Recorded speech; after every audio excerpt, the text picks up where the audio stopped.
Hi guys and welcome back to the channel. Today, things are getting lit.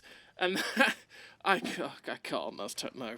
So, flamethrowers. Flamethrowers are a thing, and this video is going to be basically 3 different sections. This first bit is a game in the TVP, so that we can talk about the flamethrowers a little bit and show you what the flamethrower is like on the TVP, because yes, if you missed it, the TVP also has flamethrower on it. It's the only other, I think it's actually the only tech tree tank at the minute that has flamethrower capacity, so you can use that on the TVP.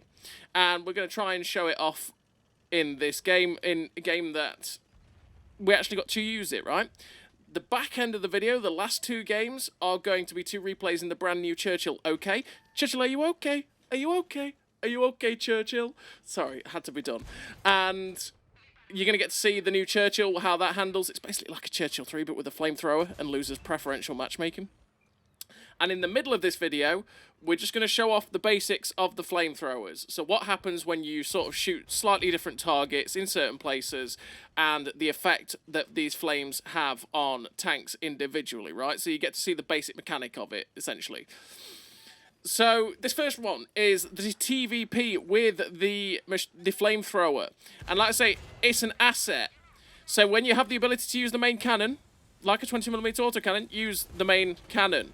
But unleash these flames where you can, if you get close enough. And they do have a minimum range. So, let's have a look at the stats of the flamethrower for the old TVP.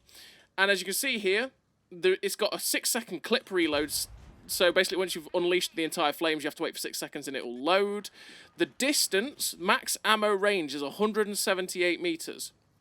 So this tank can only use its flames up to 178 meters, which is something that I should be looking at right now against this UDES, because you can see that's only 150 meters away, which means my flames can actually hit that guy, so I should be using my flames.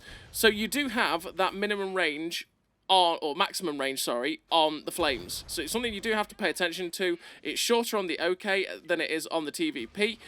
So just bear that in mind, that you can't just see a tank 400 meters away and throw the flames and hope to God that it works, because it won't. So you've always got to keep your eye on how far away you are from the target to be able to use the flamethrowers. And at 178 for the TVP. And in terms of the damage, basically when this tank ticks with its damage potential, it will do 15 damage for every tick. So for every moment of the flame, I feel like it's every second almost, you're going to be doing 15 bits of damage. And with that, you could be doing crew damage, although it's very, very unlikely with the tanks that are fully armoured. Open top vehicles, by the way, I'm pretty sure the damage is broken, and you're going to see that when we get to the mechanics bit. But when you're launching it at tanks like this OI, for example, you can rack up damage, you know, you just steadily build up damage. It's not anything too massively crazy, if I'm honest. It's just, it's an asset, it's an extra weapon. But to be perfectly honest, if you're doing that, you saw how I had to just sit in front of that OI. Now, that was a tier 6, so, you know, we're just going to bully a tier 6 there.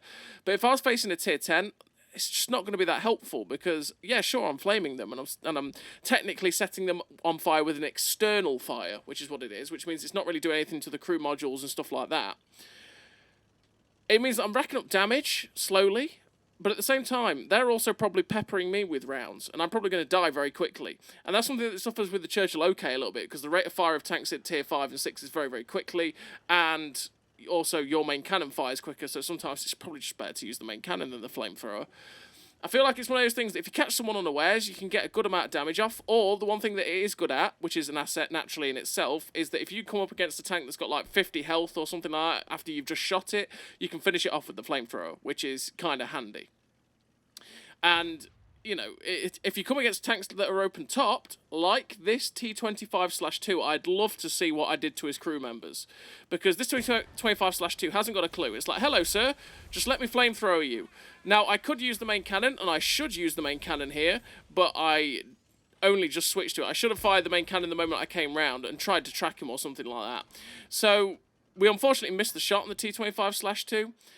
we're just going to try and get the shots in to shut him down. Something missed us there. I'm like, oh, okay, that's awkward. Well, I'm just going to try and shut this guy down if I can. Unfortunately, that shot missed, and the ISM shuts down the T25/2. There is TD over there, which I think is the seperate shooting at us. Quick look at the thing, and it's like, yeah, okay, I think that is the seperate. He ends up tracking us, and now we're unspotted. And the TVP VTU, actually, since they've buffed it quite a few times, it's not actually that bad. I went over the buffs in the TVP on track that I did a little while ago. It's actually pretty decent now. It's still not really got any armor. It still doesn't truly bounce anything. But the DPM with this 88mm gun is utterly phenomenal. Or is it 100mm? This might be the 100mm gun, actually. With the 100mm, it's phenomenal. The gun handling's really good. The DPM's absolutely fantastic. I mean, what we got? 4.5 second reload? 4.9 seconds reload, 4.5 seconds if you boost with food. The DPM's really good, the accuracy's really good, the gun is fantastic, the mobility's not that great, the camo's not great, and the armor's not good, but you also do have like 8 degrees of gun depression now, which isn't too bad either. So generally this tank isn't actually that bad, and they've added the asset that is the flamethrower. Like I say, you just basically need to ignore the fact you've got a flamethrower, and play as if you don't have it, right? Just play the tank normally. But when a tank comes in on you, like that AMX M445 did, just unleash the flames. Just go ham on them. Unleash the flames and just go mental. And that's the way you probably got to play it. So we're going to go in now on this TVP VTU. We managed to get a few flames in. He gets a shot into us with his main cannon. I think he's actually got the other gun, which is more damage. And we're just launching the flames, but we're not really doing too much to us. He's really putting in more damage to us than we are to him. And unfortunately, he gets the shot in to shut us down, and our A43 BP finishes him off. But we just tried to unleash the flames again there because of the flamethrower. If I was playing that safer, I would have literally stayed back or on the ridge and then kept popping forward to fire at him. I just wanted to unleash the flames again. Once again, you could see what we were doing with those flames. It racks up damage pretty quickly, well, slowly but surely, and then you can just keep using your main cannon and racking up the damage. I'm finished with 2 kills, 5.3k damage, 574 assistance, first class, the high caliber, and 1738 base XP. A pretty nice game for the TVP VTU. So what I'm going to do now is show off the basic things of the flamethrowers. So here we are with the TVP VTU. We're a tier 8, we're facing a tier 10. So this is against a fairly heavily armoured medium tank, the Iron Arnie. And we pulled the trigger for about 2 seconds there. We got 155 damage. But again, this guy would have hurt us. This little M47 Iron Arnie, they would have hurt us. And we reload the flames, because now we're going to go full bore. We're going to go full bore, and as you can see, we had 155 damage to start off with. So that's a full flame. The ticking for a few seconds after we finished firing. And as you can see, we ended up with 529 damage. Now we're on to the second bit against this Iron Arnie, and it's like, okay, does it make a difference if I start shooting at the ass of this Iron Arnie? So thus you think, okay, we're going for a weaker bit of armour, right? Maybe we'll do more damage. And realistically, we do a little bit more, but not really too much, to be honest. It's still about 500-600. Now we're in the Churchill Oke, and we're against the TVP VTU. And we're just going to go for the quick burst. So one small burst.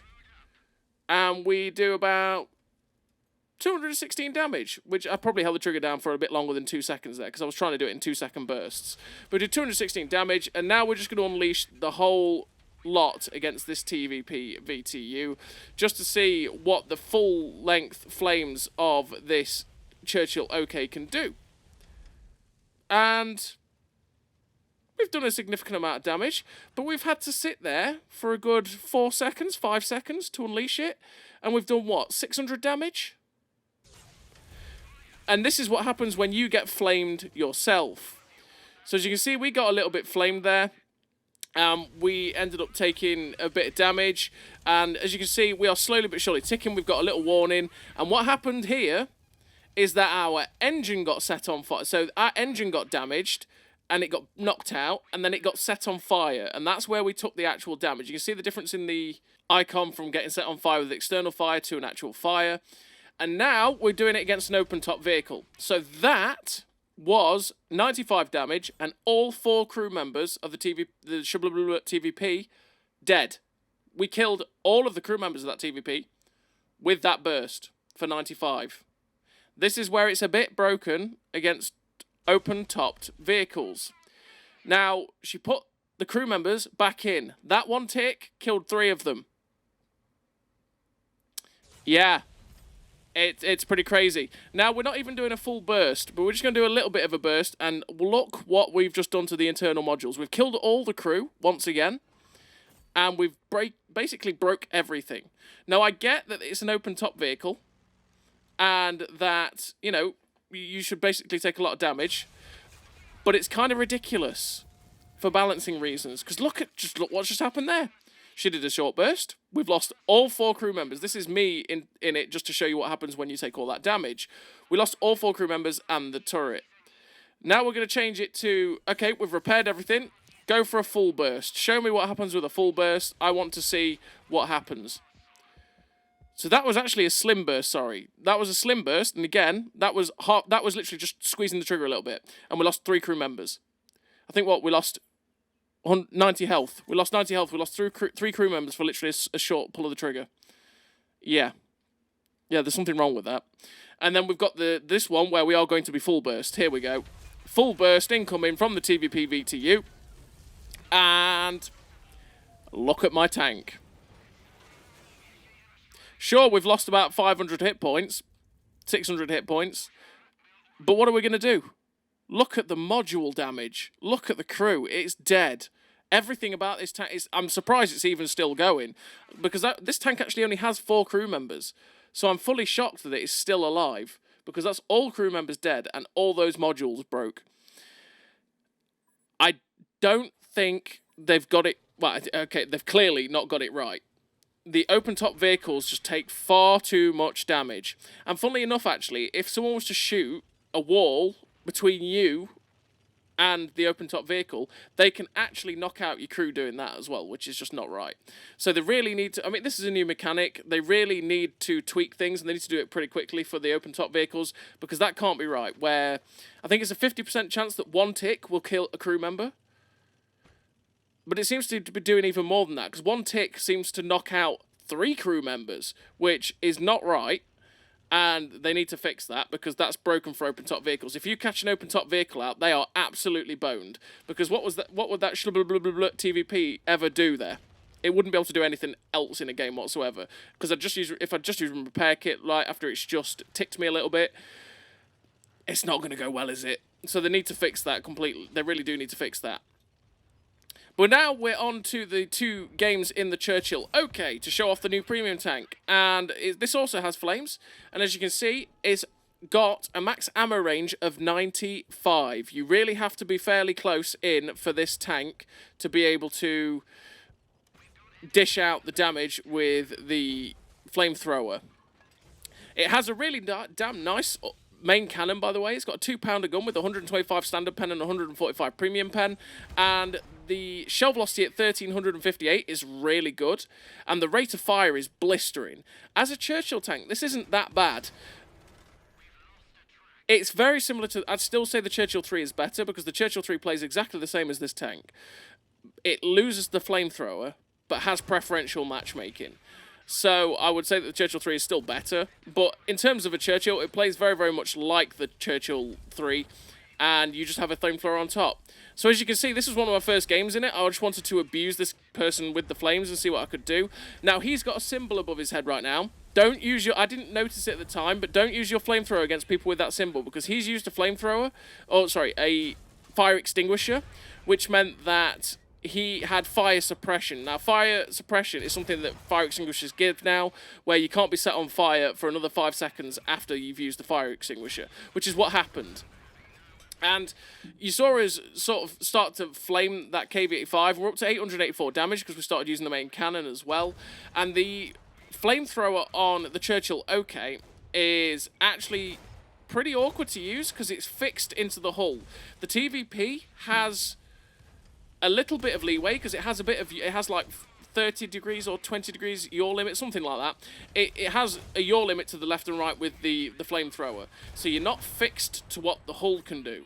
Whereas with the Churchill Oke, unfortunately, it's fixed to the hull, and sometimes it's quite hard to not overturn the tracks, which means it's quite hard to keep the flames perfectly on target to get the damage flying in with the flamethrower.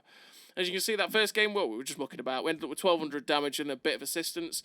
If you play this, like I say, if you play this tank like a proper Churchill, you're going to have a decent time. And that game was really to show off what the flamethrower is like to use for the tank. Is it useful? Yeah, if something comes in close to you and tries to YOLO you and keeps in front of your gun, yeah, sure, because you can get ticks in, you can try and rack up damage. It's another way of racking up damage. It's like the 20mm autocannons on the French tanks in Cold War, where is it 100% useful as should you use this as your main weapon? Absolutely not. It's a multi-weapon system, it's a secondary weapon. You should be using it as your contingency plan when something goes horribly awry and they're YOLOing you. But should you be relying on it to be your main focus of damage? No. You should be using the main cannon if you can. And if you have the chance just to keep peppering people with this fantastic 2-pounder gun that the Churchill Oke has, you should probably do that. But it can come in handy. And like I say, in terms of how much I've used it so far, I've used the flamethrower quite a lot with the TVP and with this tank. I've not really done any module damage to people, except for knocking out optics. You just tend to have an external fire on them, tick for a bit, and they get like, 300-400 damage or something like that. But the thing is, like I say, in the space of time that you've done that 400-500 damage, they're also peppering you with shots, and that means that you tend to lose hit points pretty quickly. Now, this is where this 2-pounder is phenomenal, by the way. Look at this against this poor Hetzer. That was like a machine gun. This gun is really good, and the shell velocity at 1350 is also fantastic, and it's a really, really solid tank, this Churchill Oke. I have thought it. Obviously, it does have the problem of most Churchills, which is that it's slow. I mean, every Churchill has that problem. And when you are bottom tier, when you're against tier 7s, which is where it feels like it probably should have had pref, just the way that the tank handles and the way that the gun feels, it feels like it probably should have had pref. But, like I say, in the way it feels like the Churchill 3. But, yeah, it's just like any other Churchill. If you've played the Churchills, you know how the Oke will be, really. It's the fact that it's pretty slow, it trundles into position, it eviscerates tanks with its rapid rate of fire. The armour kind of holds up against tier 4s and against tier 5s, but once you're starting to face tier 6s and tier 7s, the armour starts to fall apart pretty quickly, which can be a bit of a pain, pretty much. You only have 350 metres view range with the Churchill Oke, which means you are pretty blind, so you want to be running optics and situational awareness to be able to help your view range if you can. The turret front of the Oke is 102mm of thickness, so if you're shooting at a Churchill Oke and you have about 120, 130 pen, you're best to go for the turret front, because the turret front is where you're going to pen this tank and you're going to go straight through its turret quite a lot. And that's your handy spot to go through.